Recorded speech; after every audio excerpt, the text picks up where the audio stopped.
Hello, everybody out there in YouTube land. This is your T-shirted historian here on another Dungeons and Discussions with my panelists, Grim. Hello. And we have Kringe in the studio. And coming to us by way of Lost Lorne, we have Jason. Hello, hello. And how you doing, Jason? It's the first time on the show, huh? It is. No, I'm excited. Thank you for letting me on. I am a poor substitute for Mark Rein-Hagen. However, poor guy picked up COVID over the weekend, and by his own words, was hit by a Mack truck. So it does get like that. You know, I think everybody is understanding that when that happens, it happens, and you just can't dodge that these days. So we are still talking about getting Mark on the show next week because he was very excited to come on. But at the same point, he just can't. So, yeah, I understand. And I mean, these things happen. I mean, who could have predicted? I mean, it's like, it's like, hey, our live guest, we've been hyping up for a week. It's COVID and can't make it. It's like, oh. Our lead artist also got COVID. I mean, they both got it. And they live on opposite continents these days. Mark is back in the U.S. for a bit. And our lead artist, that same weekend, they got it. It's just, we're not out of this yet. No, I don't think so. I got it back in September, and I still have not 100% recovered from it because it knocked out my sense of smell and taste. And to this day, that has not all come back the way it should. A lot of things really, really do not taste good to me, including coffee, which I really used to love coffee. And certain Chinese foods too, which is like really bad. I'm so sorry.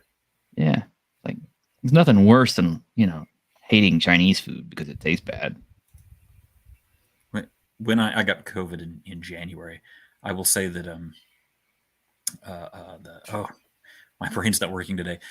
Kimchi was the one thing that actually tasted as it was supposed to, and I swear that it helped me get through COVID. That is some strong stuff, but it's good. I normally love kimchi, but I guess it's the garlic in it or something like that. It really tastes foul to me like now, which is sad. Or if you're having a reaction to the garlic, I have to ask, are speaking of Mark Rein-Hagen, are you sure that you survived COVID and that you're not undead?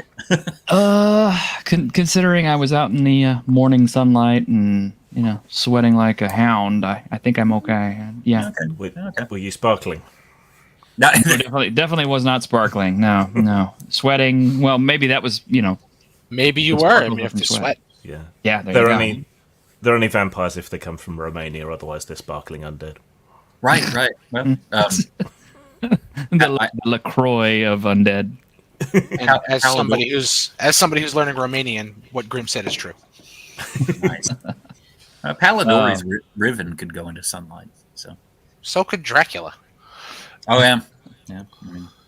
All right. Well, let me get a shout out to our panel out here. We got Edge of Time. He's been here early. Good to see you, Edge of Time. Yeah, caffeine upload engaged. Yeah, me too, man. Me too. Matt Barninger, it's good to see you, man. Nice to see you. Jaden, hello. You're reading right now, so you're gonna turn us off. Okay, well, catch us later. Tabletop Junkie. All right. Hey, if you want a spot on the show, Tabletop, let me know. All right. Captain Cockney Spock. You rarely get out these parts. Good to see you, man. Good to see you, Lord Thoth. Good to see you. Indigo Dragon. Hey, man, hadn't seen you on Twitter much lately, so you doing okay? Darius Munchausen. Good to see you too, and Papa Cotton. Yeah, the Baphomet doesn't usually show up on Dungeons and Discussions. We kind of try to keep this, like a normal show type thing, We save him for Twig and Cotton Council. Stephen Webb, hello. Is he one of yours? He is. He's one of our Lost Lorne guys. He works on our computer stuff and maps and such. He's a good guy. Good guy. Oh, all right. Good to see you, man. Throw us a subscribe because we need the subscriptions. Alf Jeebus, good to see you. Wait a minute.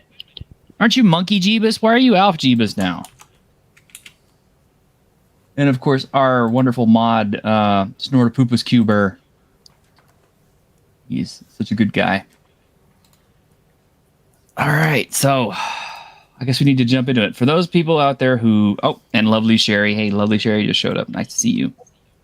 For those people out there who don't know what the OSR is, it stands for Old School Renaissance or Old School Role Playing. So basically, there are lots of, well, I guess you'd call them clones, heartbreakers, retro clones, or, whatever you want to call it, that is based off of the first, earliest Dungeons and Dragons editions, 08 OD&D, first edition, basic, expert. Gosh, what are the other ones? It does hit second. Huh? It does hit second with for Golden Glory. Yeah, Second. Yeah. I like old school Renaissance. It just sounds better. But yeah, there are lots of them out there. I mean, there's basic fantasy, there's there's arcs, there's Lamentations. there's Lamentations, there is Worlds Without Number / Stars Without Number / Godbound / Scarlet Heroes, which is all like kind of the same thing. It's all developed by Kevin Crawford, who I want to be Kevin Crawford when I grow up because he's so awesome. The stuff he writes is just like so sublime. I'm buying all of his books right now. Castles and Crusades is an OSR, kind of a retro clone. I mean, there's so many of them out there. Dungeon Crawl Classic. Dungeon Crawl Classics. Dungeon Crawl Classics is almost its own thing because it's so different. It is. Yeah, but it still came out of the OSR. Oh, I know. Basic fantasy. That's one I've been seeing more and more. I've been. Is anybody familiar with that one? Yes, I actually have the books right next to me. Same. Oh, is it? It's Does it fall in that basically category? it's OSR. Okay. Mm-hmm. It's kind of like third edition, but written old school style. Oh, fun. It's also free, so Yeah, that is its free. selling point. Yes. I guess we would be remiss to not mention Osric, which I think kind of started a lot of this. Yeah. Ironcaster, we don't mention them. We don't want to give them any airtime at all whatsoever. Well, it's an interesting question. Right? Are all retro clones old school, or is it only D&D derived stuff that counts as OSR? Is it a style? Is it a base system? Is it the fact that it's retro? What makes something OSR? That's the I powerful. think it started as just pure D&D clones. But I think as it grew, and stuff like Dungeon World and things that kind of have that feel but aren't, or Morkborg, I think it's gone beyond just D&D. I don't even know if I would classify Morkborg as OSR really, because it's kind of its own thing. That's kind of the point I just made. Yeah. Okay. But it still goes for the OSR feel. Yeah. I think Morkborg still has recognizably D&D bones to it. Though. So what makes it? So we're talking about the feel. What's the feel? Where would you? How would you define the feel? I'm going to play the newbie for this conversation that doesn't that pretends he doesn't know anything about OSR. What's the feel? Usually for me, it's racist class, 6 stats, rolled straight down the line. They're just trying to kind of emulate the earlier editions. They may not do it one for one how they did it then, but that's what they're going for. So the feel is the character creation to you? For me, because so many other systems can just do a dungeon crawl or sandboxes. Those sandboxes tend to be bigger in the OSR than they are in, say, modern D&D. Mm-hmm. For me, honestly, I would say it's anything that is 6 stat derived. It doesn't necessarily have to be 3-6 in order, because I've seen 4-6 drop the lowest. I've seen roll 24 times, take your best 6 stats. I've seen all kinds of variations on that. I've seen racist class, but racist class is not always popular with everybody. So a lot of people still like the separation of race and class, especially those people out there who really, really, really, for some reason, just absolutely despise playing humans. I'm not a fan of racist class either.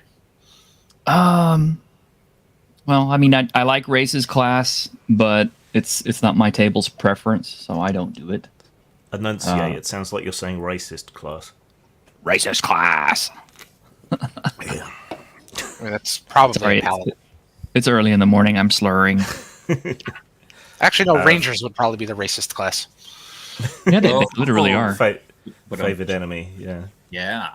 Favored enemy, Caucasians. Indigo Dragon says Zweihander is OSR for Warhammer First Edition, and Against the Dark Master is OSR for MERP. There you go. It is. Yeah, Against the Dark Master is an excellent system. I have to say, I've been running the tar out of that lately. Very good system. Interestingly enough, nobody tries to OSR anything that's what is it, BFP or what is it called? The Chaosium system? Basic role Basic playing. fantasy. Yeah, It's just BRP. They've done an open license version now. They did just come out with one. Yeah. It's Magic World. Is that what it's called? I just bought it. I don't know. I know that they've got an open version of BRP now, and they've got Cypher System just came out with an open version as well. Not that that's Chaosium, and you could kind of kit bash an open version of Basic from when Mongoose did RuneQuest, because they released their version of those rules as open. So you got options. Also, there's really, at least in my view, there's really no point in OSRing a generic system.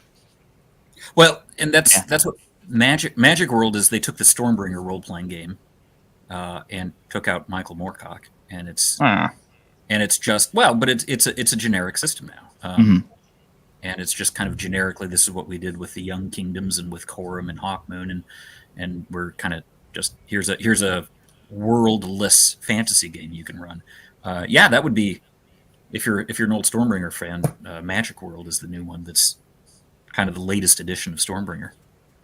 I like that. And hey, Tabletop Junkie, Indigo Dragon makes a really good point. He says thinking OSR can only be D&D related really limits the broader growth of OSR. Yeah, that's probably true. But I think for the most part, whenever people do say the word OSR, the old D&D based stuff is what they think of. I mean, understandably, sure, exceptions live, but because that's where it started. Yeah, that's kind of where it started, and that's what the throwbacks are. Yeah. You can't throw back. Oh, go ahead. I didn't mean to. It's hard to throw back to 10 years ago. It's still recent. Mm-hmm. That's why we don't have 4E OSRs. Yeah, I mean it's like no matter how we feel about 5th edition and the company that is currently making it, it is kind of like the biggest elephant in the room. You're always going to hit D&D because it's like it's the 500-pound gorilla driving the 800-pound tank. Pretty much, which is sad because I believe I'm not 100% sure, but I believe Techumul was first, but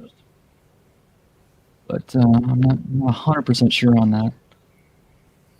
I think the idea of Techumul was. Yeah, the idea was there first. I think I'm not sure if they actually got out first or not. But for me, what makes something OSR is more of an aesthetic choice, I think, or a way of playing, rather than necessarily a rule set or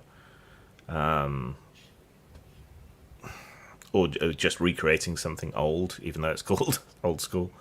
Yes, my game needs mentioning. Yeah. So for me, it's more about challenging play, unforgiving play in a way, but also somewhat about an absence of rules that encourages you to try and do things. I was thinking of this the other day, like you're exploring a dungeon, you find a door, right? These days you'll be rolling to check for traps, and then if you find the trap, you'll be rolling to disable the trap, whereas before you might describe how you were searching the door. I run my fingers around the door frame, feeling for any hidden catches or switches or whatever. And if you're a mean games master, maybe you hit a poisoned needle there or something. Good. And then the 10-foot pole.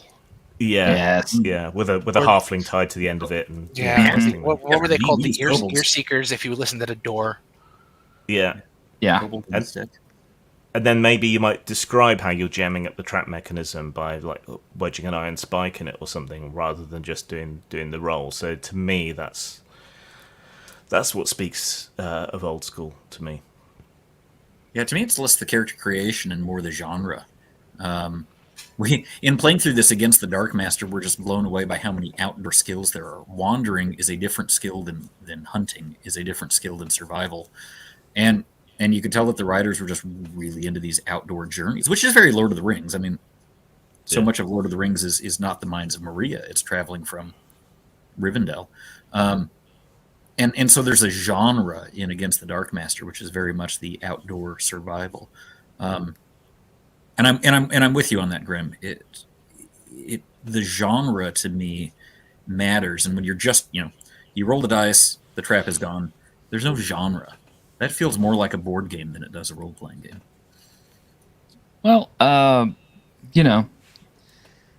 for me, it's kind of like I remember those old sessions where the GM would ask you, okay, well, how are you trying to pick this lock or find this trap and all this other stuff, and then it would get really pedantic about how you do it. And you sit there, the GM would have this obnoxious look on his face, waiting for you to say the wrong thing so he could spring the trap and kill your character.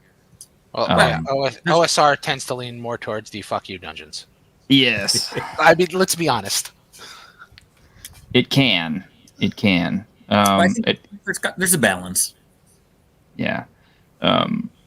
Certainly anything from, Lamentations definitely has a lot of fuck you dungeons in it. But no, I mean, it's like, okay, you use one of my favorite examples. Okay, Kevin Crawford, he had,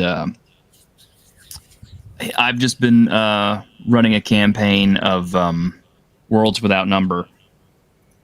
And it feels more heroic because it's like, yeah, it does use the six stats. It does use the kind of the generic, sword does D8 damage kind of stuff. But what separates it is the fact that it does have a valid skill system, and even though it does have classes that equate mechanically to fighter, thief, mage, with cleric kind of folded up into mage, which I have no issue with. I have no issue with that. I kind of like just fighter, skill guy, and spellcaster, and then flavor to taste. Yeah, a lot of systems are kind of doing that now.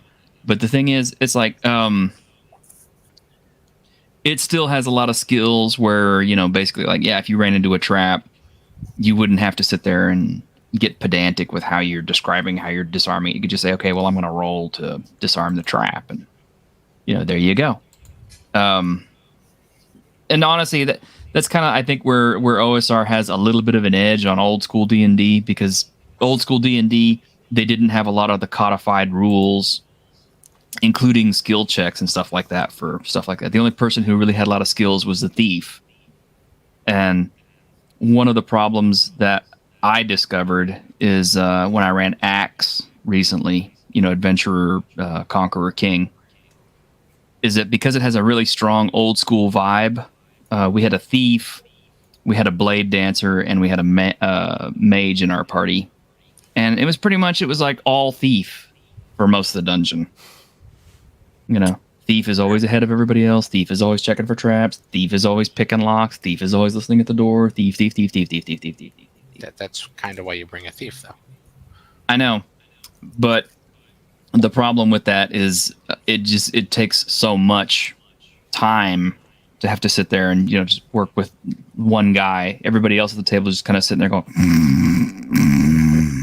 yeah, waiting for their turn.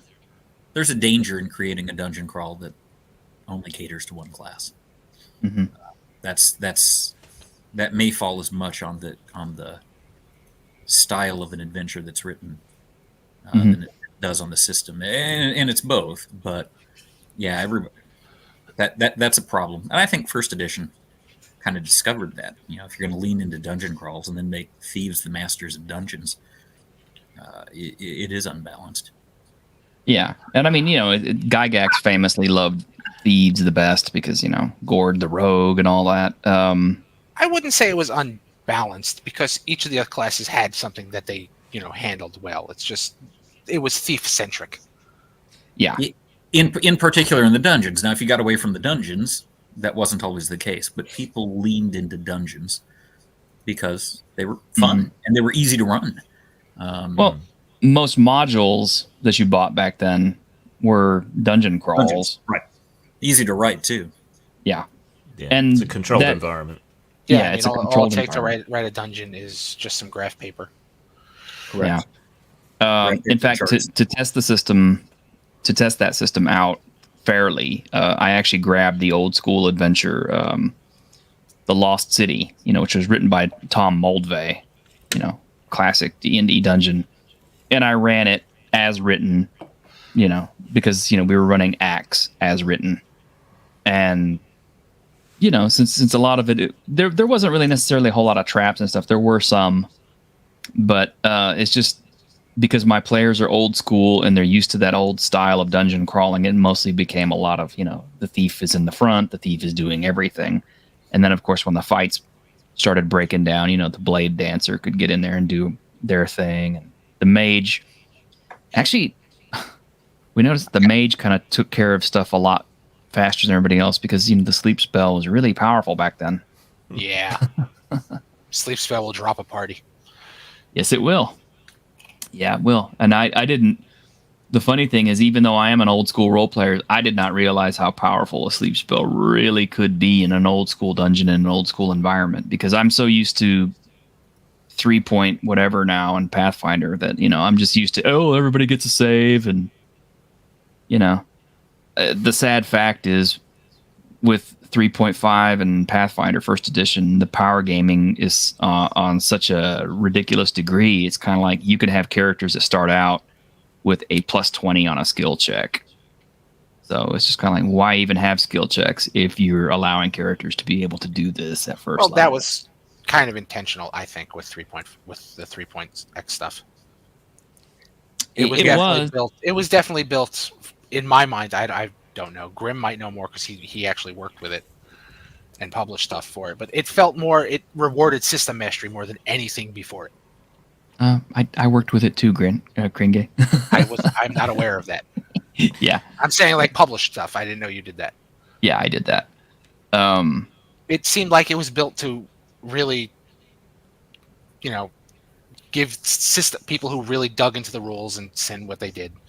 It rewarded it more than, say, second edition. Yeah, it was built with expandability in mind, so I think that's a big part of it, and it was built with much heavier character customization than you used to get in second edition or any previous edition. So those were the design goals, I think, but nothing survives contact with players. So the whole character optimization thing came later, really. I think 3 was, to me, the real difference between second and third edition was in 3. It was the idea that the players are exceptional, or the characters, are exceptional. They are far above and beyond. You're not playing a normal person. You're not playing an average hobbit. You're playing like the Navy SEAL of hobbits. Right. You're playing the character that is exceptional and above and beyond. And in that sense, we know that Conan and Elric were exceptional individuals and not just your average person on the street. Whereas in Lord of the Rings, by and large, there's no indication that Legolas, despite the Jackson movies, there's no indication that Legolas or Gimli or anybody is. Am I getting hissed at? No, I was trying to. I was going to say something, but you. I didn't want to cut you off. Oh, I'm sorry. There's no real indication in Lord of the Rings that the main characters are supernaturally better than everybody else. They may be above average by the end of their journeys, but It's not like, oh, well, this guy can throw a million spells, so he's incredible.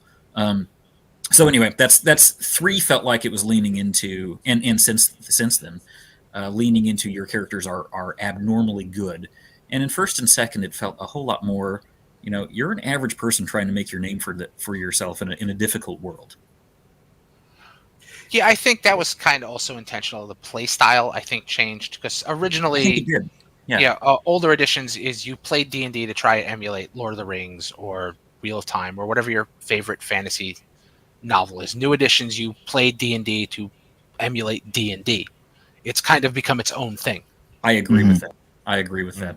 It plays on its own stereotype. Yeah. And I would agree with Indigo Dragon. I was going to mention Palladium. I had almost forgotten about it. Palladium Fantasy was a D&D heartbreaker that took the skills. Yeah. Palladium felt, even though, a lot of people now, if you said, oh, Palladium is like an OSR, people would hiss at you. But Palladium really is kind of OSR derivative, D&D derivative. It's kind of its own thing, although... Yeah, I would say it's more OSR adjacent. Yeah. Especially, with the way it's expanded, it's become its own thing. Mm-hmm. Yeah. And it's always nice to see... You don't see NPC in D&D. Sorry, Graham. That's good. I was just going to say, I don't think you can necessarily judge what the intention of the designers was by what the end product is once people get their hands on it. If you look at 5th edition, originally they consulted with a lot of OSR type people, and it felt very much like a sort of back to basics sort of game. It's not how it's turned out. It's not how it's played by most people, it seems like. Or in honor of Mark not being able to be here, look at Vampire. It was intended to be this kind of brooding, slowly lose your humanity, what's it like to be the monster sort of thing, and ended up with, katana wielding vampires in trench coats throwing cars at each other. That was just kind of the 90s. Yeah. Well, there's nothing wrong with it, but it's just it's not necessarily what the intent was. Well, there's no doubt that cinema has had a lot of influence on the different games throughout the genres. As of 2000, because 2000 saw the release of D&D 3.0. 2001 had Lord of the Rings. Everybody wanted to be Legolas after that. Right. Vampire, of course, had Blade, the Marvel movie that came out, and everybody liked that. And of course, Underworld. Mark's not here to ask about that, but I was going to mention it's like, I kind of feel like both of those films kind of stole a lot of concepts. There was I believe there was a lawsuit involved with White Wolf, and there was. They settled out of court. I think I'm free to say they settled out of court very quickly. I think something like 36 hours. Wow. It was very if it settles that quickly, it's usually the person being sued is like, yeah, we fucked up and we got called on it. Mark, I will tell you now that he's my understanding is he can't talk about it, but I don't think he was displeased with the result. Tabletop, you've been real quiet, man. What's your OSR experience? Honestly, I'm the weakest link here on this panel is because I'm just now getting into that, courtesy of Ironcaster, because he got me into D&D 5e, which I was real hesitant on 5th edition D&D for many, many years. There was just something about 5th edition that did not scream like, I don't know. It wasn't eye-catching to me. The artwork was too heroic. And, if I wanted to play a superhero type game, I'll just go with Mutants and Masterminds. But and that's what I told Ironcaster. And Ironcaster said, look, just try it out. And I'm like, okay, so I did. And then it was like, I don't know, a couple months later, I think him and I had a conversation. He says, hey, I'm sorry. I should have gotten you into something else. Because he actually started dropping 5th edition because of the exact problems that I was having with it. It's just, you got that heroic feel. You don't got the original, to me, the original D&D feel that I got when I was playing First D Pathfinder. And I totally don't like 2nd edition Pathfinder at all. I don't have that D&D feel anymore. And actually, as a matter of fact, my D&D group that I got into 5th edition, as well as having that problem, and has asked me to drop it. So I'm actually getting into Kessels and Crusades, and they want to learn. You're welcome. So, yep, yeah. Oh, yeah. You were also into that too, T-shirt. I'm sorry, courtesy of you too, and thank you so much for also recommending me to sign up for Troll Lords, because now I have a lot more options. So Yeah, I just don't think the signing up, because I have so many accounts on everything else. Hey, But, Victor, it's good to see you. Hey guys. Indigo says you don't think most people play 5th edition Raw. I would disagree. I don't think most people play any game raw. No, Except, no. like the OSR people. No. I'm going to contradict you on that, because 5th edition Raw, that's all I have ever seen is people playing 5th edition Raw.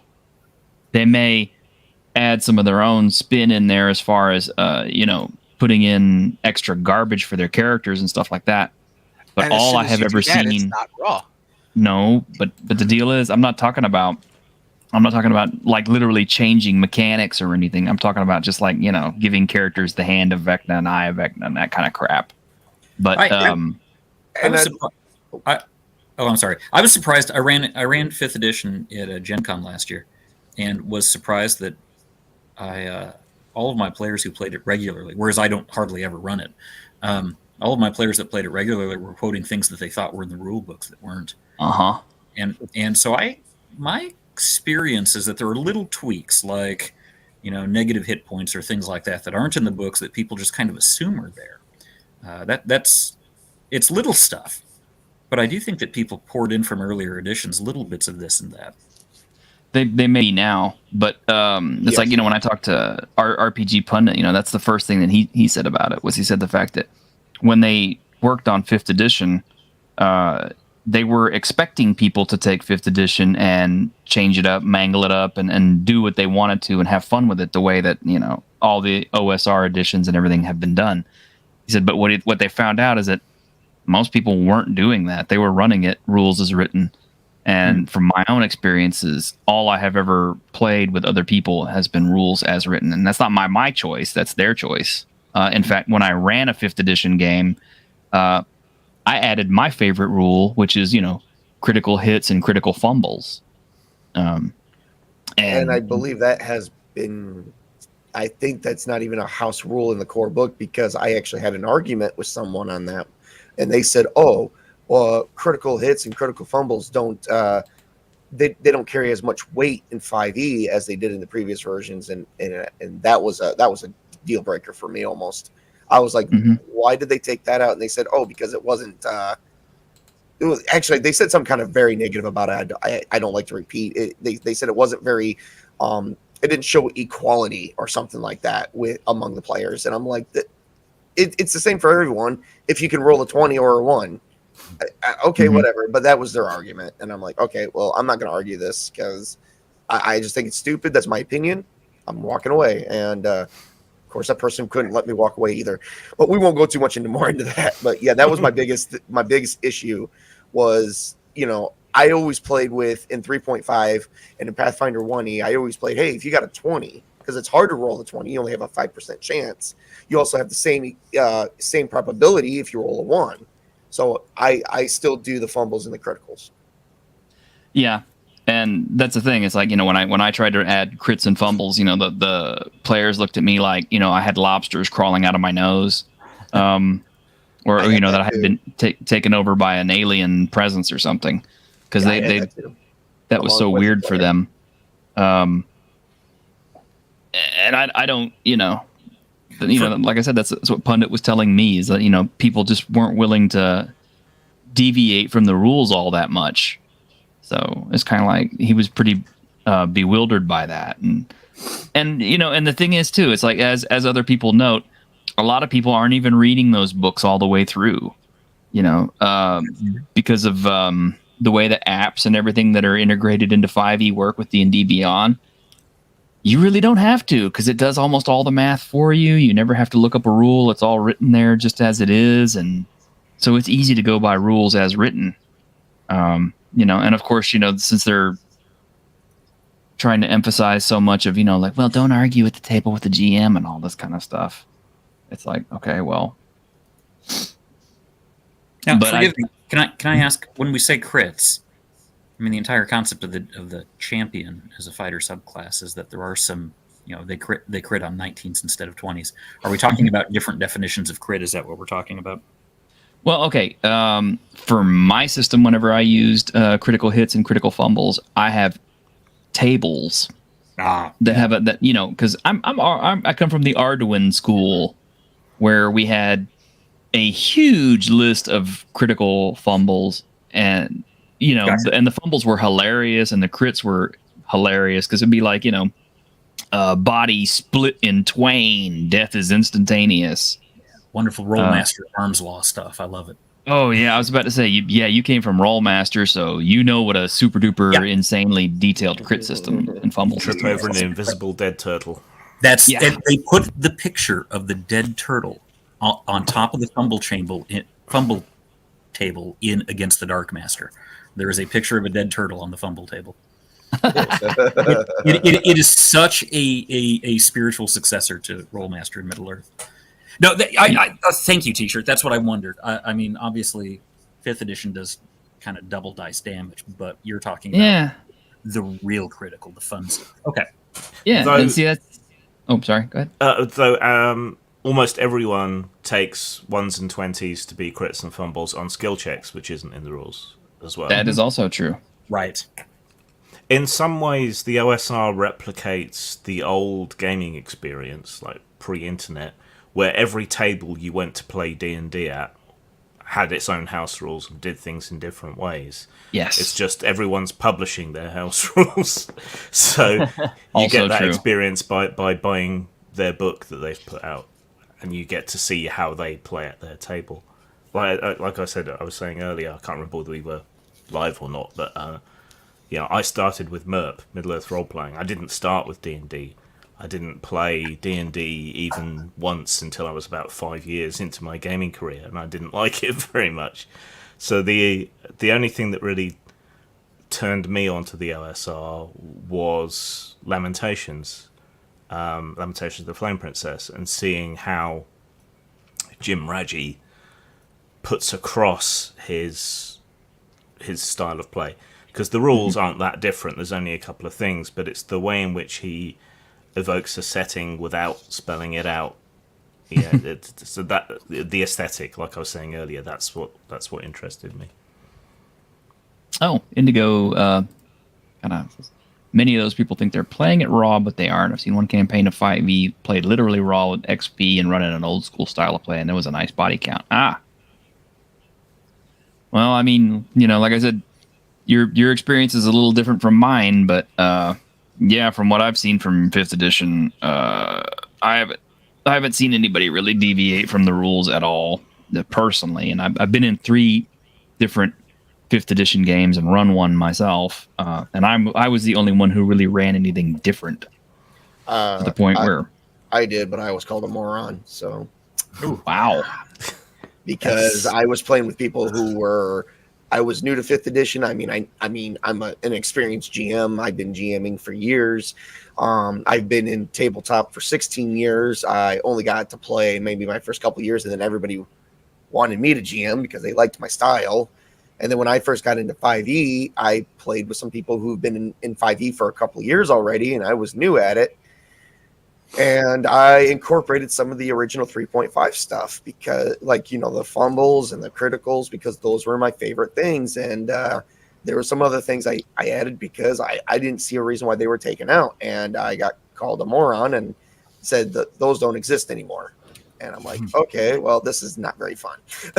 So, yeah, and that I think that's, well, we're kind of getting off topic from OSR, but I think that is kind of like kind of OSR feel. We're talking about what is the OSR feel. It still fits. Yeah. Well, at the same time, I'm just now getting into OSR, but it's because of this is the reason why I'm even going towards it. Yeah, there is kind of like this almost elitist kind of a view that differentiates 5th edition from all the other editions previous, and the fact that if you try to bring in an old school rule, to a 5th edition game, there's no room for it. They don't like it. It's wrong. You're wrong. You're ist. You're phobe. You're you don't belong at that table. You need to go somewhere else. You need to be canceled, etc., etc., etc. You know. Yes, you actually have my point of view T-shirt, because that is the exact experience that I have suffered through the last 6 months to a year, and I've been suffering through that a lot harder. So now I'm just done with 5e, and now I'm going towards Castles and Crusades. I've been reading the books. I crack open the books a couple hours a day. And Kip Marlowe says the reason for the popularity of running 5th edition Raw is cultural and has more to do with the player base than the rule system. DMG provides an awful lot of hacks and fixes that can recreate an OSR feel. Okay, that's most likely true. The fact of the matter is after 3 really negative experiences with 5th edition, I don't have any reason to want to read any further into it because I've already made up my mind. I ain't running this. You're also reading reused information that's been slightly bit changed and called valid. So just remember that one too. That's true about the DMG though. It does have a lot of optional rules for doing things in all kinds of different ways, but even stuff that's in the DMG tends to get ignored or get told off for using it. Yeah. Yeah, it's weird. Mentioned it in the chat to Ironcaster. At a certain point, playing D&D specifically just becomes kind of like, reflex for people who've been playing RPGs for long enough. Mm-hmm. Right. The fact of the matter is there are 5th edition variations I will play that are not Dungeons and Dragons. I will play Carbon. I have run Carbon. I like Carbon. I will run Gene Funk, because I like Gene Funk, and Gene Funk totally breaks the 5th edition rules. You got players who are running around with stats well over 20 and stuff. Because it's fun. It's fun to break the rules, by using new rules. But, I can't get chaotic neutral to me. Well, I mean, you can't. I can't get most players to understand that, which is probably why I'm still pretty much staying with my base group that has been playing since the 70s. So, I mean, we like the way we do it. We're fine with putting new shit in when we want to, or adapting it, or even throwing it at a GM. So that's just how we work. But I guess that's primarily what OSR really is the fact that it doesn't, for one thing, okay, I've written for 3rd edition and Pathfinder 1st edition, and I've written for, old school D&D. And the main thing is it's kind of like, okay, I can write a monster base pretty quick for any of that stuff if I have to write a monster up. 5th edition, there's no rules for making your own monsters. You kind of have to look at their stuff and try to figure out, by reverse engineering how in the hell they did it. And it's just kind of like, okay. Well, there are several different ways spelled out, but none of them work for the monsters in the monster manual. Yeah. That's one thing I did notice when I was going through it. Yeah. You have to kind of guess the challenge rating and all that stuff. Challenge rating has been broken since 3rd edition. Challenge rating does not work. Yeah. No, it does not work. It does not. Not at all.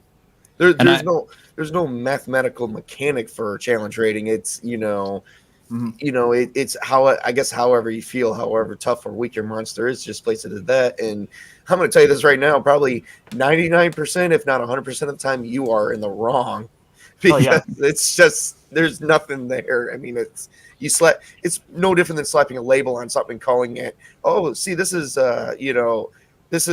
Troll Lord, but we're going to slap Palladium on it. That's basically all it is. Just slap a challenge rating on it and see if it works. That's all you're doing. Yeah, like I said, challenge rating has been broken since it was introduced. Well, the OSR doesn't even have challenge ratings. It's kind of like, if you want to, you can have a bunch of first. Well, I mean, hell, keep on the Borderlands.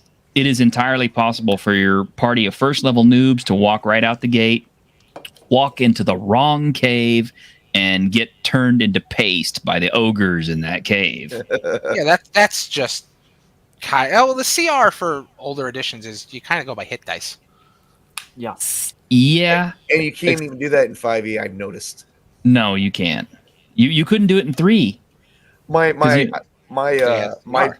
my party that I had just on Sunday supposedly took out a challenge rating 12 monster, but the hit dice was around a level 10, and they were only like level 3. Granted, they came out severely injured, but they still won. Hmm.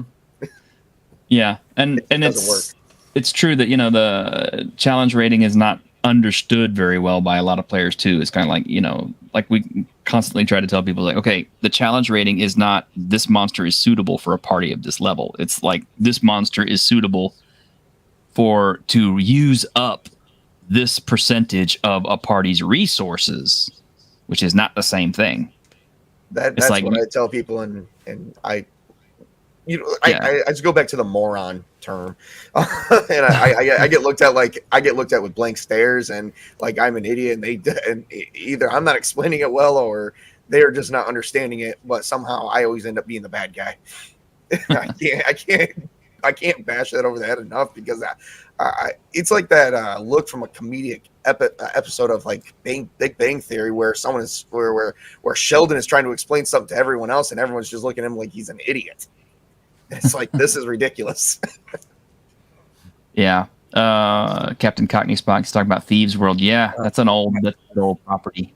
One of my favorite set of books. Those books were just incredible. And God, you guys are having some really good stuff here in private chat. You need to put that out in the open. Like, you agree that OSR has turned into something synonymous with not 5e to a large extent. I Chris think that said that, and I agree. I think that's more. How do I want to phrase that? I think that's more of a cultural thing than like a rules thing. Yeah, I agree. The cultural divide has pretty much gone down the line between the 5e people who play 5e their way and the people who don't want to play 5e that way. So they've turned to the OSR. I think for a lot of us that have been playing for 40 years or longer, for some of us, I think one of the struggles is that it's really weird. I mean, we talked about. We were talking before the show about the Satanic Panic and playing D&D when it wasn't cool, or Merc or whatever, and we were the ones that were the outcasts, and we were the ones that were not popular, and we loved these games. They were precious to us, and now that suddenly 5e is about podcasts and YouTube shows and all these things, it feels very foreign to us. And there is that element of, you're welcome to our hobby, but we can get it's a little awkward when we kind of feel like we're on the outskirts of our own hobby. And 5e feels so monolithic at times that sometimes OSR to me feels like the reminder that there are things out there other than 5e. And I also want to add that I don't know that I feel like 5e, I'm the target audience. My daughter, who's 9, loves it, and I get why she likes it, but I don't feel like the target audience for 5e. Whereas these older games, or these old school Renaissance games, feel like I am the target audience, like they want me to play them. So I'm sorry, that soapbox. Go ahead. The original target audience was actually kind of grognards. Like when it first came out in 2014, they definitely targeted the more old school players. But then once Critical Role and all that stuff started, they switched their attention to the more, well, as my friends in the OSR call them, sparkle trolls.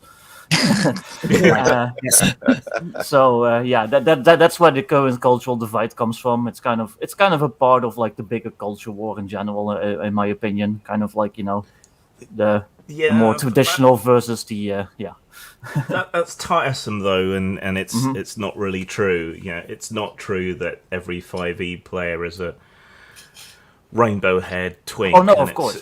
And it's not true that every OSR player is some sort of neo-Nazi proto-fascist or something. Yeah, that's nonsense. Yeah, but those generalizations get made on both sides. That's just what I'm saying.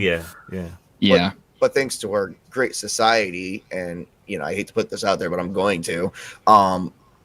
It's labeling, and we've been, in our society we've always been using labels as a way to define stereotypes and defining people, and I just don't agree with that, and that's what it basically boil down to is if you like D&D 5e, you were the Rainbow Head, but if you liked original OSR, you're a neo-Nazi, and they labeled us. We are officially labeled in that regard, and I don't agree with it.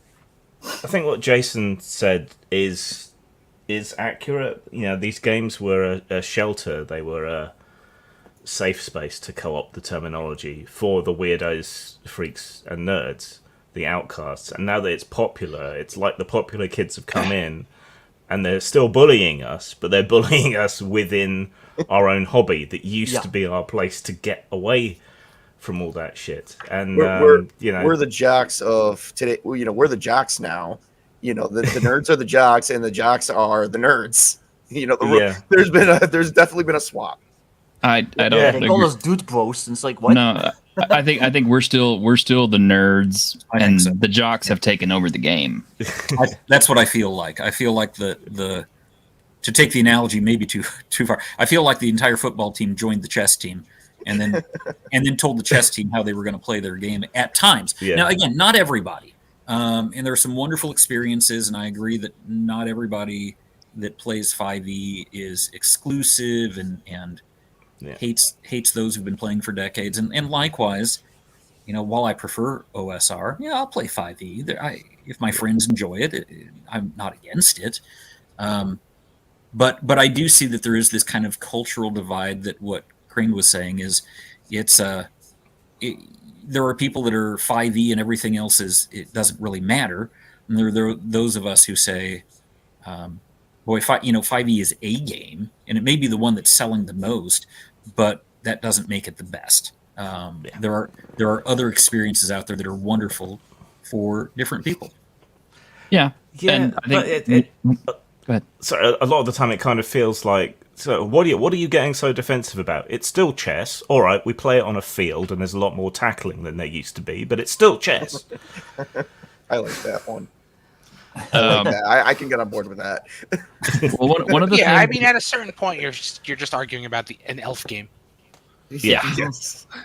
Well, one of the things that I like about OSR, though, I think one of the strengths of OSR in particular is the fact that because there's 500 variations of it out there that are published, probably more, and there's more and more rules being dropped for it all the time, and new classes and new variations and new crit tables and new fumble tables and all these other things, and it's all out there for you to enjoy. A lot of it is free, by the way.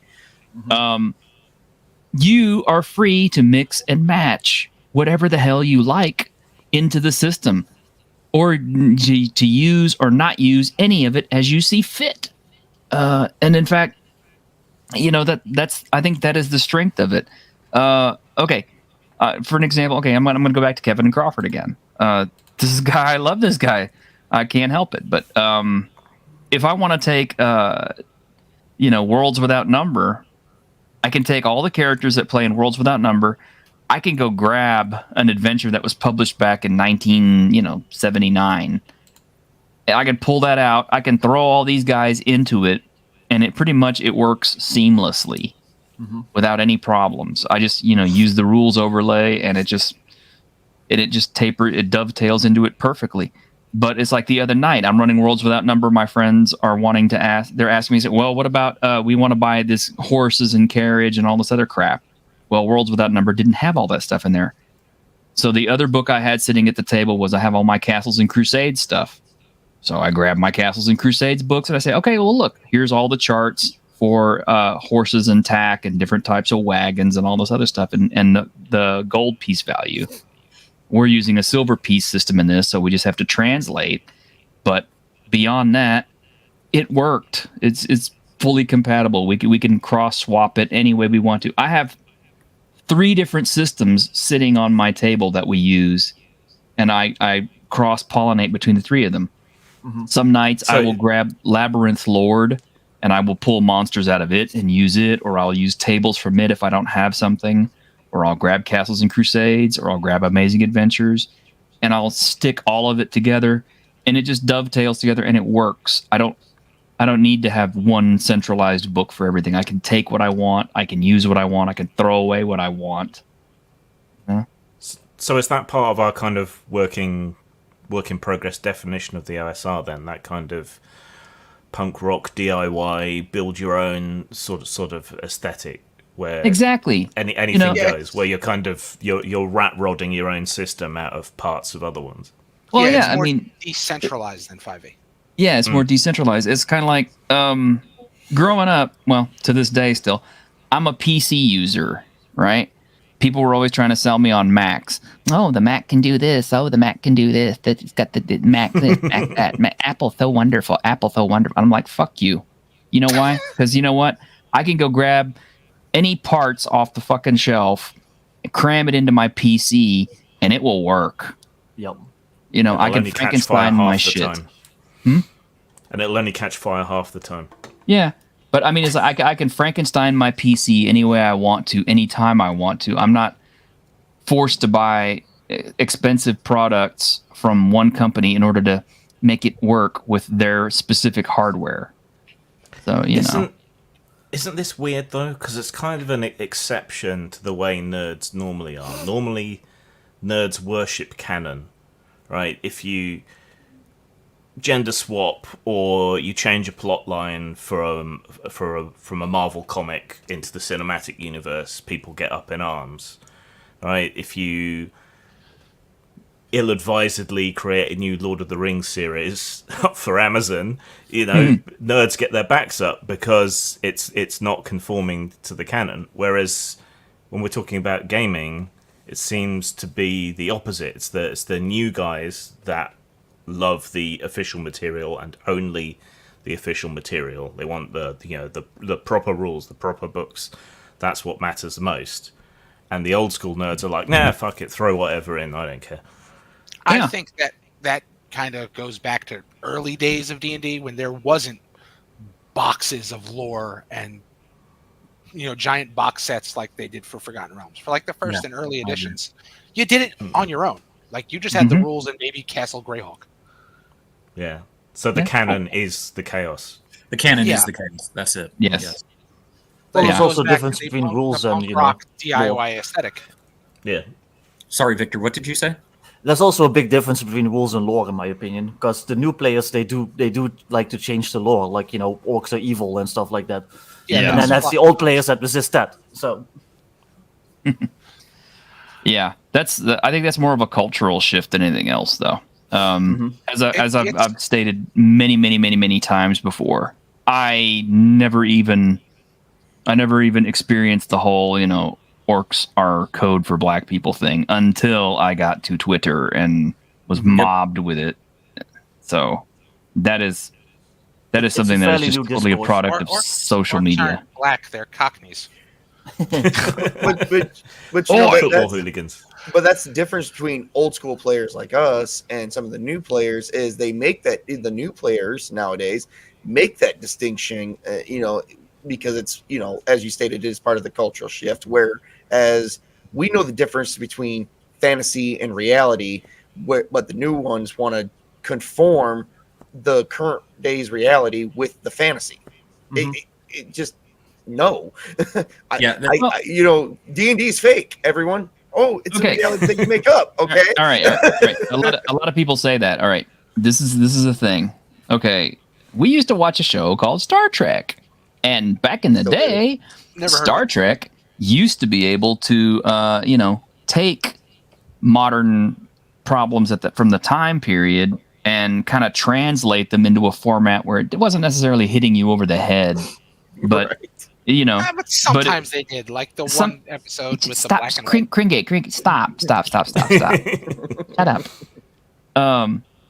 But they were able to translate it into kind of like a weekly problem, and it was still kind of culturally relevant without being like totally in your face. I mean, yeah, there were a couple episodes that were really like in your face, but the point is, you could still do that with your D&D game.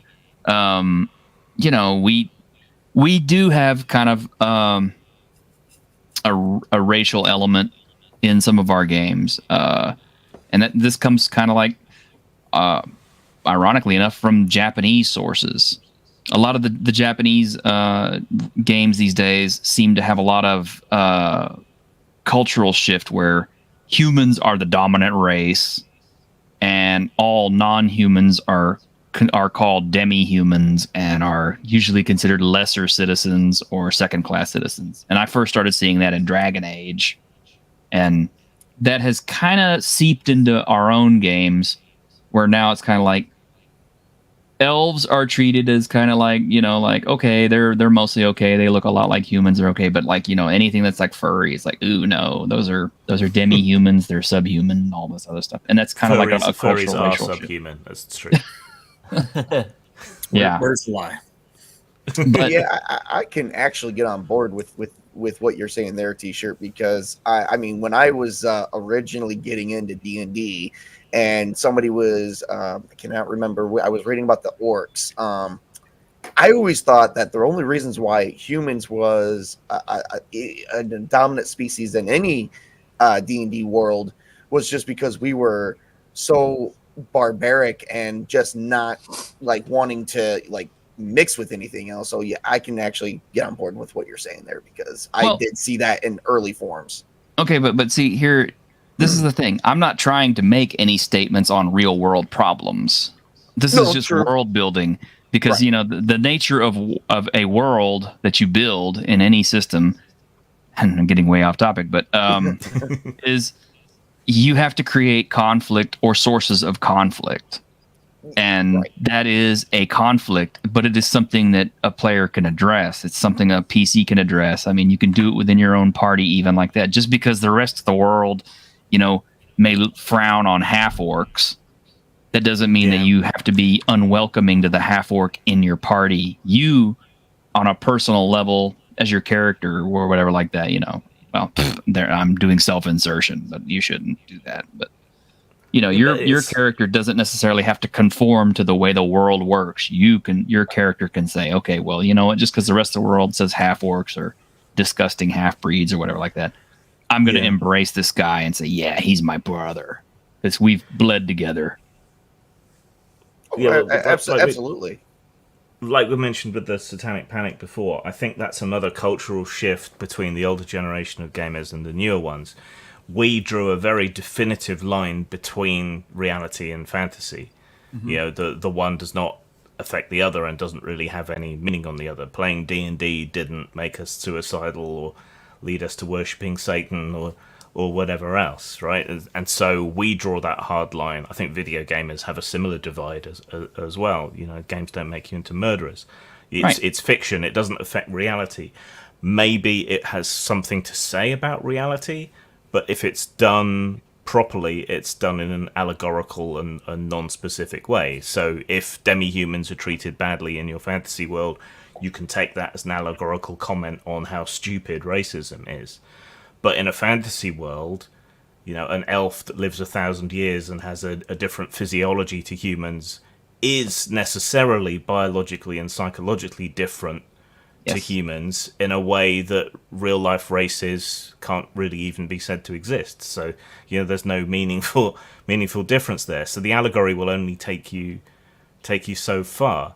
But I think that's another dividing line, and something you see in OSR games more, though not always, is that they tend to draw that same strong dividing line, that this is fantasy, that the world we're presenting is shitty and contains horrible things that you're supposed to struggle against and overcome and defeat. And, some monsters are just plain evil for the sake of being evil, and because, we need to move the story along, and heroes need something to do. They need dragons to slay. They need princesses to rescue. They need dungeons to delve. And so we have to take a few of these things on board. But the newer players seem to be making a lot of the exact same arguments that the evangelical right used to make, that these games can be a corrupting influence and they will make people ist or phobic, or they shouldn't be normalizing certain behaviors. I'm trailing off into a rant which you're all way too familiar with from me, so I shall shut up. Well, but you're right though. I think for example, I think a lot of us probably enjoy, I hope I'm not alone in this, enjoy the Drizzt Do'Urden stories. And what made the character so interesting was his dark cultural background and that he broke away from that. And I think that makes a fantastic story. So orcs are my favorite race. I love orcs and I love them evil. That doesn't mean that a player can't play an orc that's, had a moment of enlightenment and trying to break away. But that's what makes that character drastically different and hated by his own people and still mistrusted by everybody else, because why would he break away? How would he have the strength to break away? And I think that there's room for those stories. Now, if you don't want to tell that story, don't tell it. But the story loses any power if orcs and goblins and kobolds and everything are just equally good. If everybody's nice. My 9-year-old daughter made the comment, and she prefers to play pacifist druids, and her comment was, well, who are we going to fight if everybody's good? She's right. If a 9-year-old can get, there needs to be conflict. And not everybody, I think the immaturity of our culture is to recognize, it's so subjective if we think everything is good, because nobody believes that. I mean, we all recognize there are good, wherever you fall on the political or anything spectrum, that there are good takes and bad takes. Why can't we say that exists in a fantasy world? Exactly. There needs to be evil, or you're not good. If you're going to play the good guys and fight against evil, there has to be quantifiable evil. And that's where, fanatic of orcs that I am, that's where the orcs fall in. It's what makes them so delightful, is that they're a great window into, this is what culture looks like when there's no moral high ground, when there's no ethics. What would a culture look like if you took out anything good? There but by the grace of God go we. Any culture could become that cruel if you lose your ethical stability. And that's why I love orcs. I love that cruelty that you can juxtapose goodness against. Well, the interesting thing is, and hey, Dueling Dragons. Hey, man. Going back to one of Kevin Crawford's properties, I'm going to keep doing that. I'm sorry, I like the guy. Scarlet Heroes is something I've like I said, I started running, and in the setting that they use for that Red Tide, they have all of the green races. Okay, your orcs, your hobgoblins, your goblins, and your bugbears are all part of an indigenous people that were called the Show originally. And the deal is like humans and all the other demi-humans and stuff like that have basically they were forced to move in to what used to be the Show's land, and they've basically been pushing the Show back to the west as they've started expanding and encroaching upon them. What game is this? This is Scarlet Heroes. It's been out since 2014, and it's brilliant. It's a brilliant narrative. It's based on a lot of what I would call Southeast Asian culture, because it has a lot of Malaysian, Filipino, and Chinese, Japanese monsters and things like that, and concepts. And it's a really good game. Is that very the one-on-one? super heroic. What? Is that the one-on-one game? It can be. It's designed to where you have a very small party. You can even do it solo, but you can run it as a regular party as well. And it's got some great concepts for this kind of stuff. I mean, and it's OSR, so I was going to ask that follow-up question. Yeah, you can grab Scarlet Heroes. You can if you want to run heroes from Scarlet Heroes, you can slap them into an old D&D module, or you can grab whatever published setting you want to use, and you can just slap it right in there and just overlay it, and it works perfectly. It's brilliant, Chef. The frustrating about this whole discourse is though that it used to be us versus them. It used to be the D&D players versus the Satanic Panic people. It used to be the video gamers versus Jack Thompson. But now it's gamers versus gamers, and that's like the frustrating part. Yeah, I agree. I think that goes from the people who view this as a hobby and the people who have allowed this to become a lifestyle brand. Yeah. Yes. Yeah, I think that's the difference. Is it was all over with D&D Crocs. Those exist? Yes. Oh my god. The phrase lifestyle brand is solid. That's how I describe modern. It is modern D&D. There's a lot of branding to it, and that's and it's personal branding. It's people making their own image, kind of the point, and that's As a guy who LARPs on a plays White Wolf LARPs on a weekly basis. Oh, you're one of those people.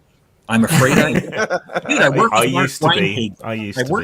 I literally work with Mark Rein-Hagen. What do you think?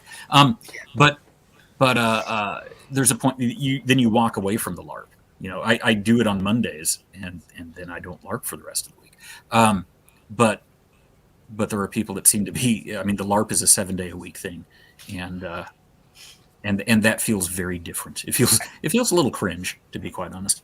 This is going to sound kind of terrible, but these are the people who allow their one single hobby to dominate their entire lives because that's what it is. They're boring. They don't have anything else besides this one hobby.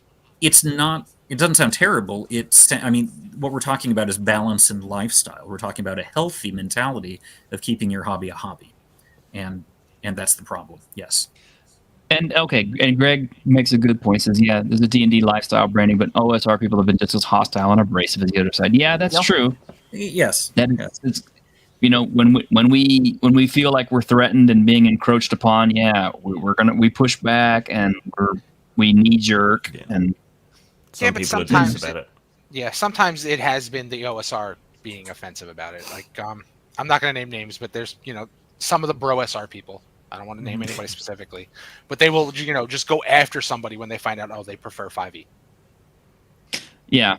And I don't want to go after anybody who plays 5e. If you like 5e and you play 5e, that's fine. I would play 5e again if I had the right group.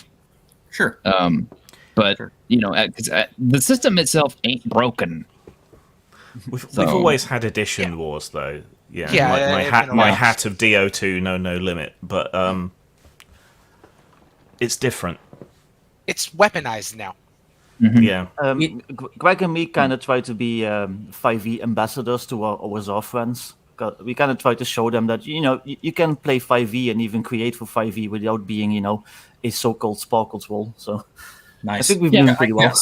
Yes. And Greg has built a really good 5e system with Iries.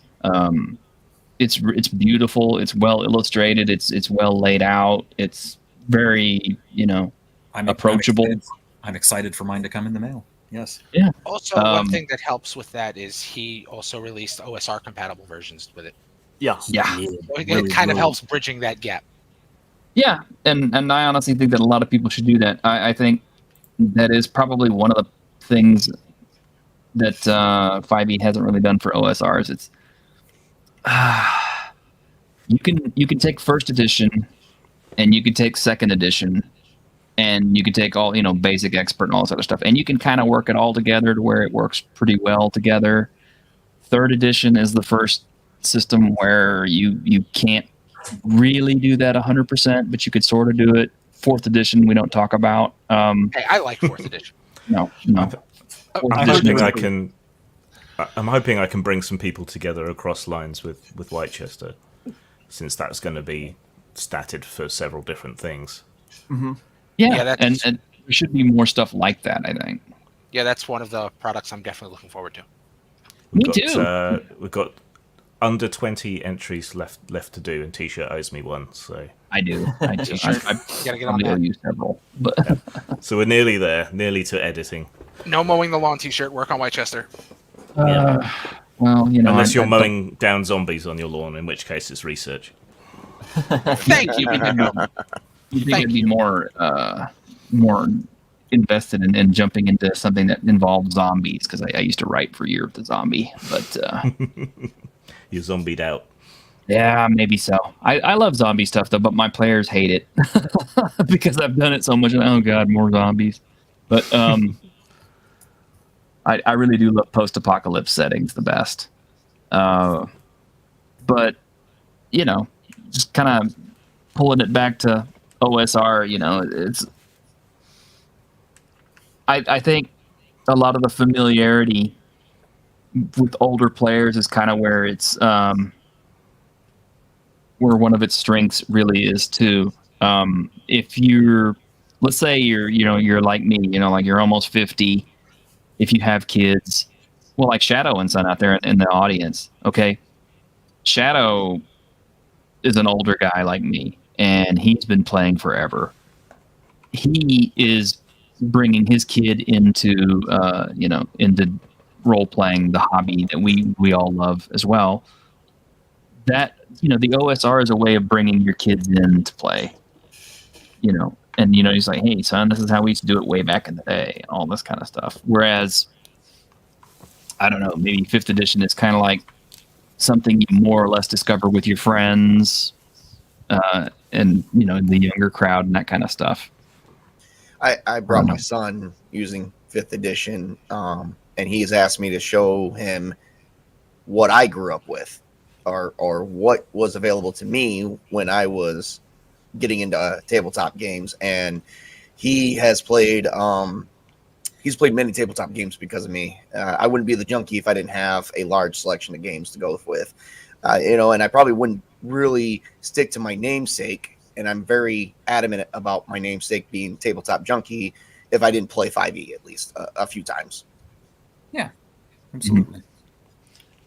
Where do we think the OSR is going, or where can it go? Is it just going to be a constant rehash, do we think, or can it develop beyond its roots? Where's it going? Where's it going at the moment?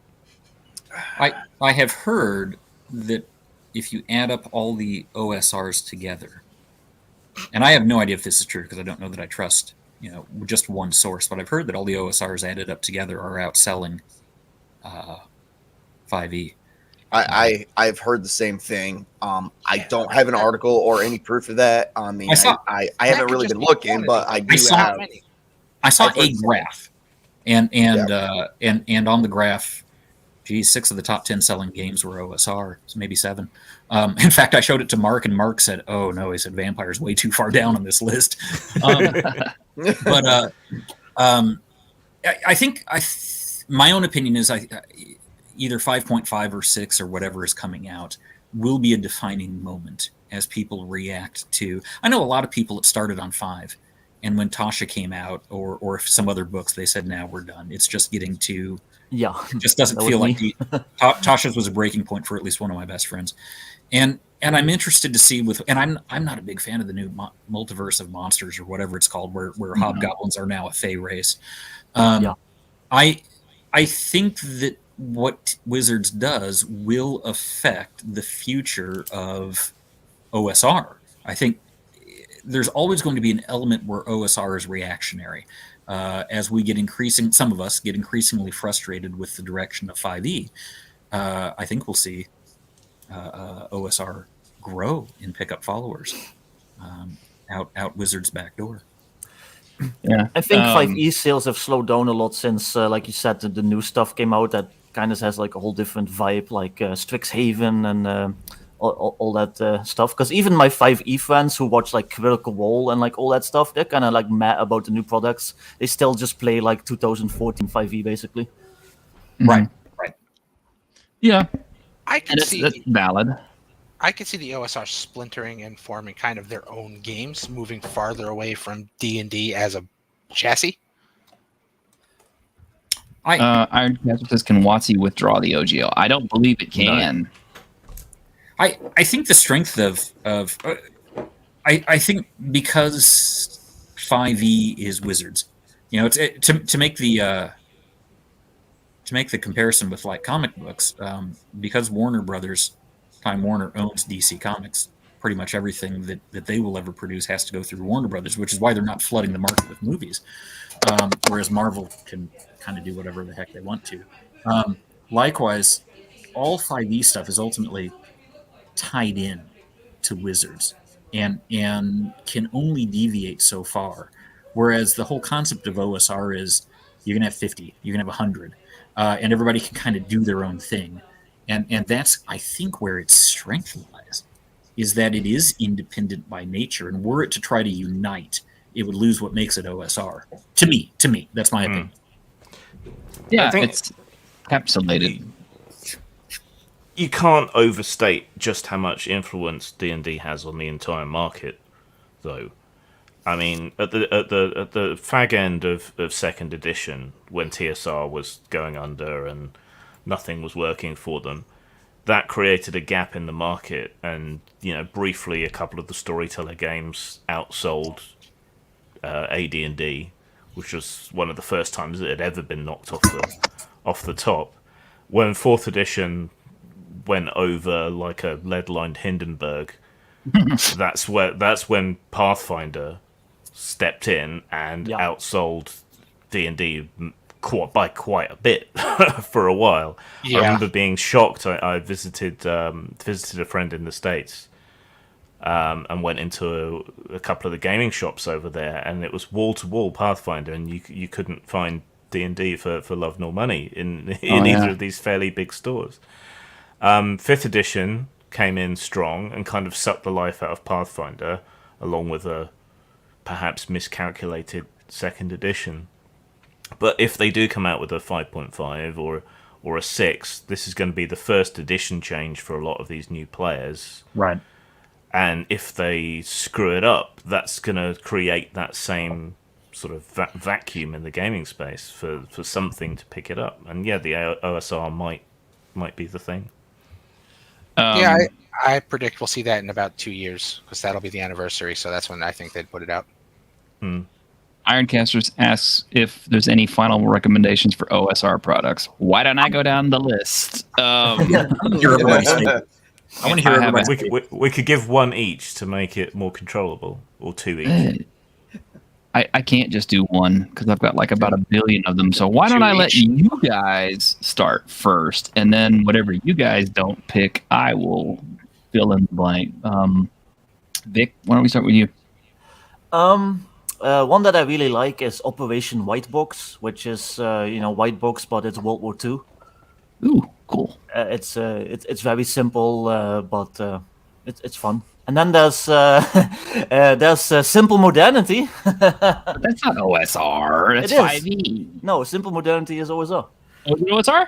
Yeah, I released the OSR little modern thing recently. So Beautiful. Yes, buy Victor's book. He needs sales. yeah, I'm like 14 away from Copper Seller, I think. So He has to buy one tool. Where can we get it, and what is it called? it's called Simple Modernity. It's OSR compatible. It basically adds some rules for modern teams play, so firearms, all that stuff. Let me see if I can find it on Drive-Thru RPG. Yeah, you can get it on Drive-Thru RPG and an itch. I can dig up the link real quick. Save versus Flammenwerfer. Okay. I'll throw it in the It chat. actually does have a flamethrower, so yes. Flammenwerfer. Flammenwerfer. Tabletop In the chat. Junkie. I am waving the Castles and Crusades flag today. Okay. I am very much interested. It brings back the old medieval style, the old medieval style feel, and I love the artwork for Castles and Crusades that Troll Lords does for their game. I guess their artwork gives me the old style painting feel, whereas with everything else that's now coming out, we've got new digital pristine looking pictures, and I'm like, I don't want, that doesn't get me into this. What gets me into this is the old style feel. So I mean, for those who are looking for an OSR game and old style D&D at the same time, I have to recommend Castles and Crusades at this point. And Tabletop, you want me to make you go nuts? Not really, not really, but give it to me. Wait until you see Amazing Adventures. Oh, I actually did look at that. I started looking at that yesterday. It dovetails perfectly into Castles and Crusades. You'll be like, oh my god, this is so good. Let's just put these together and make a super game. Trust me, you will. You'll be like me. One more point with Castles and Crusades is I love the customization with monsters, because I will admit I did not understand Castles and Crusades because until I got my hands on a monster manual, and I said, oh, this is for you to make it what you want. And I'm like, it took me like 3 times to figure that out, like 3 days and 3 times reading it to figure it out. Have you seen the DMG yet? I have not. Oh, I can't wait till you see the DMG. Okay, all right. I'm working my way. Kringe? I'm probably going to go really bare bones compared to what everyone else is choosing, and I would say Knave. Ooh, I haven't never even actually seen Knave. Knave is completely stripped down. There's like no classes at all. It just kind of, and it's very hackable. You could turn it into almost whatever you want. Cool. And there's tons of different variations. There's grave, there's brave, there's if it rhymes with knave, there's probably a variation on it. Nice. Shave. Beard simulator. Shave. Grim, what do you have? It would be gauche to recommend my own stuff, so I'm going to go with Lamentations because it made me actually have some modicum of enthusiasm for OSR. And Morkborg, and I think those two complement each other nicely. Morkborg for the weird punk rock zine style artistic presentation, and Lamentations for the content. And look, Indigo Dragon backs you on that too. Ain't that nice? That was me approaching the OSR as someone who didn't like D&D, and I'm wanting to stretch it as far as possible. So I'm glad people like it. But still. Jason, do you have any OSR recommendations? Well, if we're allowed to count against the Dark Master, which Indigo also counts, and Sure. I know Grim is a Middle Earth fan. Absolutely. I mean, I ran that yesterday. It is a it is a good spiritual successor to Middle Earth and Rollmaster, and you can comfortably throw stuff in there from those games pretty easily. Second choice is probably that Magic World I mentioned. I'm a big Stormbringer fan, and Magic World is in the same way that Against the Dark Master is Lord of the Rings without Tolkien, but very much the style, just without the copyright infringement. Magic World is Stormbringer without Michael Moorcock. And is a good system. All right, are y'all ready for the giant landslide of OSR? I'm trying. While we're doing this, I'm trying to link the stuff people are mentioning in chat. Oh, thank you for that. Let me go get a cup of coffee. No, go ahead. All right. I've got another quick recommendation though. Basic Fantasy, because it's pretty much entirely free unless you buy the physical books, and even then they're like $5, and it's a great way to basically get started with the OSR because you don't have to spend any money. They have their own adventure modules and everything. So if I could throw out one more, just because he couldn't recommend it, I'll go with Space Princess. Thank you. Yeah, Space Princess is good stuff. I just got the hardback or the I think it's the hardback of it, and it's good. But okay, in no particular order. Actually, I'm just kind of going from alphabetical order in reverse. I'm gonna say White Box because it's a very cheap, very simple, basic starting entry point for anything that's OSR, but as a offshoot of that, I'm really gonna hardcore recommend White Star Galaxy Edition because it's amazing. It's a thick little book that you'll love. I really need to do a full review on it someday because it's so awesome. Swords and Wizardry, extremely good. I like Swords and Wizardry a lot. Isn't White Box Swords and Wizardry as well? I'm just trying to. No. White Box is its own thing. Swords and Wizardry is its own thing because I have a box of Swords and Wizardry. A lot of these products will call themselves White Box Edition as an homage to the original D&D, but this is an actual system called White Box. Yeah, that's the last one I just linked. I'm trying to keep up. Just keep going. I know. This is going to be hard because I have a lot. All right, let's see. Going through, I'm going to say Labyrinth Lord and Advanced Labyrinth Lord. Super awesome. Buy the Advanced Labyrinth Lord book. You don't really have to buy anything else. It's a DM's guide, it's a monster manual, and it's a player's handbook for old school advanced Dungeons and Dragons and basic in one book. It's a complete system. That's all you ever need if you just want to stay on the cheap side. And I believe some of those rules are free. In fact, a lot of these rules are free. So that's kind of a cool thing. I have the Black Hack, but I can't really recommend it. It's not something I'm really big on. Maybe I need to get more comfortable with it.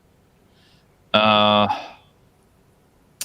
gonna save all the Crawford stuff for last because there's a lot of it. Let's see, Old School Essentials.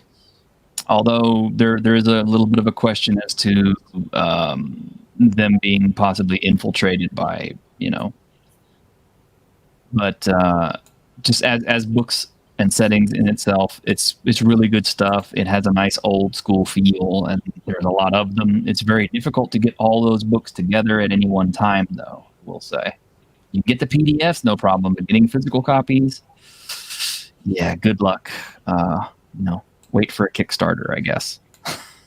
Nothing else I can tell you. That's how I had to get mine.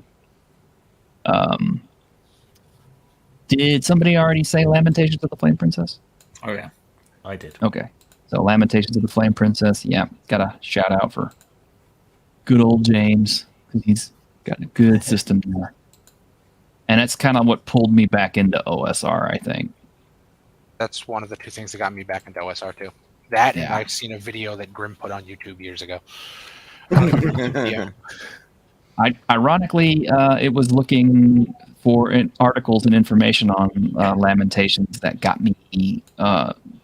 Grim back on my radar. And as it happens, I've been buying Grimm's books for years and not known who he was until I finally Yeah, got that to happened meet with him. me as well. Then I was like, oh wait, this is the same guy.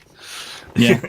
Who was that and as last it turns man? out, he's actually a really cool guy, and I call him a friend of mine. I mean, he's British, but we won't hold that against him. No. Yeah. I mean, I will, but No, yeah, please don't hold anything against me. We find it very uncomfortable. There is Dungeon Crawl Classics. I need to get more familiar with it. It evokes a lot of the old school feeling, but it has some really interesting twists on it, especially their magic system. Oh man, they've got some interesting properties. They've got both Fritz Lieber's Lockmar series, but they've also got Fred Saberhagen's Empire of the East, which if you put those two in the same system, I'm sold. Yeah. A lot of us old farts who grew up reading, Saberhagen or Fritz Lieber or Michael Moorcock and all these other guys like that, you'll probably like DCC a lot because it's very heavily inspired from all of that. Yeah. Just DCC is the one that you need the extra dice, though, right? It helps if you have it. So you might want to just warn people. Yeah. I would be remiss if I didn't mention pretty much anything written by RPG Pundit. He has some great stuff, but World of the Lost Sun is really, really fun. It's gonzo. It's entertaining. I like it. But his other properties are really good. Sword and Caravan is good. Lion and Dragon is very good. The Indra. Invisible College. Yeah, well, I haven't touched Invisible College yet, so I can't speak to it. So it's been getting recommended for me the last few months by other comrades of mine, and I still haven't gotten there yet myself. But it is on my list. Yeah, it's on my list. Just about anything that he's done is really good. It's worth checking out. I can recommend Axe Adventurer Conqueror King as an OSR system, but I would not call it an entry because the way the book is written and laid out, as I've said before, it really feels like it was written for people who had already had an experience with OSR or first edition D&D. So I would not make that my entry point. But after you've gotten comfortable with the system, you know the rules, you've run a few games, you kind of know what it's all about, pick up Adventurer Conqueror King, and you can kind of stretch your horizons a little bit. I mean, I'm just being honest on that. And finally, we've already said Castles and Crusades, so I'm going to have to get to all my Crawford stuff now. This is where it's going to get crazy. First off, I'm going to recommend Worlds Without Number. It's insanely good. There's lots of stuff there. There's so many different ways you can build your races, and every class can be its own thing. You can have 3 warriors in the same party, and they will all be different enough between their skill sets that you'll have a good time with it, and you won't feel like everybody will still feel like they have their niche. There's Stars Without Number, which is the space setting for it, which is dovetails into it really well, and it's awesome. There is Godbound, which is a huge personal favorite of mine, which, again, I don't recommend that for new players so much, but people who have already played role-playing games for a while, you finally get to wield the power of gods from the beginning. Oh man, it's an awesome experience. And yeah, finally getting back down to Scarlet Heroes. It's the oldest of his settings because it's made back in 2014. But I love it. It's a unique take. It's a good entry point to his systems, and it's really good for if you have a really small party. If you only have like one other person at your table because you can't get everybody together, run Scarlet Heroes. You'll have a great time. They'll have a great time. They will feel like super duper heroes of their own. I mean, it's all good stuff. What? No love for Arduin. I love Arduin. I don't honestly consider Arduin to be OSR, to be honest with you, because Arduin is kind of its own thing, and it's in the category all by itself, Shadow. But I do love Arduin. But it's not what I would call OSR. But yeah, there we go. Yeah, Other Dust and Silent Legions. Yeah, those are also part of his things. But I'm just talking about his basic stuff that you can get into to start with. But there you go. There's some really good OSR recommendations for everything. Could also just throw out Techamel just because it's been around for so long. It's just as old as D&D. But is it Has really anyone OSR? mentioned Old School Essentials?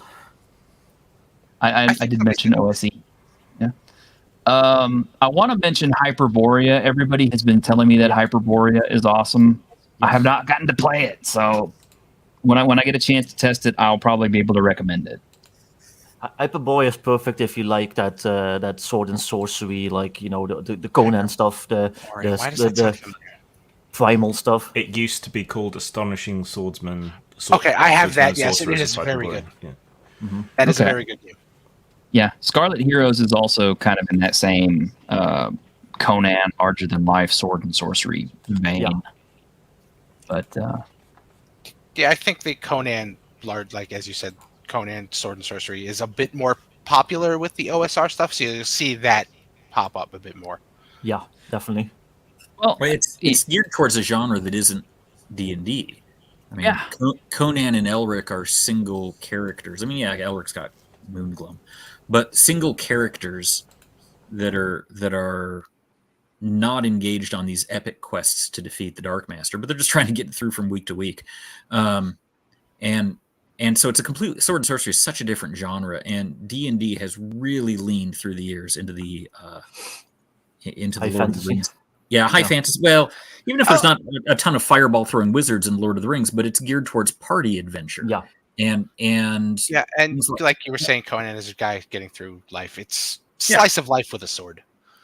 and I think as role players, it's easy to forget about that. But I think for the OSR people, for a lot of us, I mean, some of us were reading Conan or Elric before we were playing role playing games, and so I started in on Moorcock about the same time that I started in on D&D, and so I think for us, when we see especially modern D&D, the genre doesn't line up with what we were reading.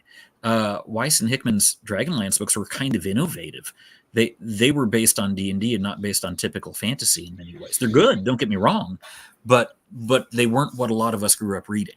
So I think Hyperborea then leans into more a lot of the older books that we really appreciate and love. That genre just also lends itself well to the whole like life is cheap and your character will just die willy-nilly from a sword or from disease or a giant lizard or whatever. And I talking about that genre, that actually reminded me of another OSR game, Crips and Things, I believe it was called. I think I've heard of that. Yeah, where you could actually use alcohol as a health potion.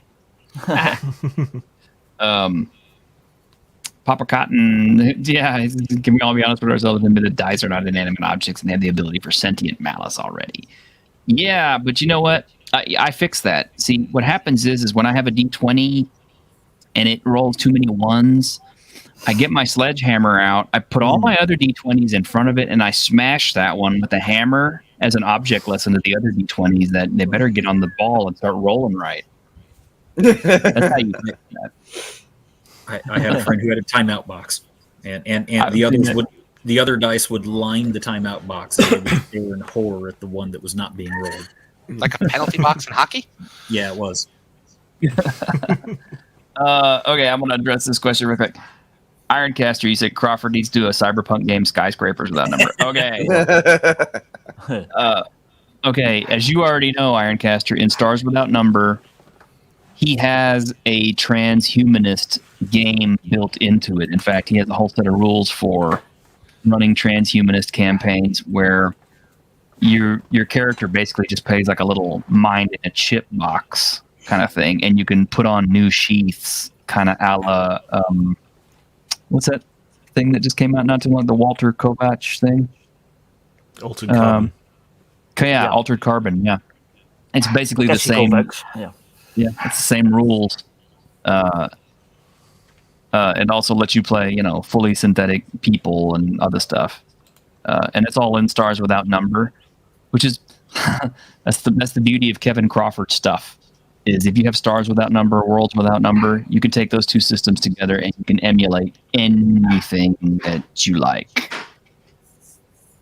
But yeah, I want to be Kevin Crawford when I grow up. I wish I could get that guy on the show, man. I need to find out how I can get him on. But I can hear something furiously typing to try to find out. But No, that was my mute button not working. Oh, okay. All right. Well, I don't necessarily know that we really had a lot of discussion about necessarily OSRs and how they differentiate from each other so much. But I think one thing we can agree on is that OSR as a whole works together very well. And there's so much of it out there that is, the possibilities are endless. I think that's the thing, though. They don't differentiate that much from each other, like system-wise. It's all about flavor and all that stuff. But like we said earlier, they're very compatible with each other. You can just take like this book and then play it with like that other book, because the rules are pretty much mashed together. So it's kind of hard to say like how do they differentiate, because then you just get into lore stuff. Yeah, well, usually the biggest differentiation is ascending versus descending AC. Yeah. Well, he's done one interview, a few years ago. I'm going to look for that now. Indigo, I love you, dude, man. If you ever want to get on this panel, you let me know, okay?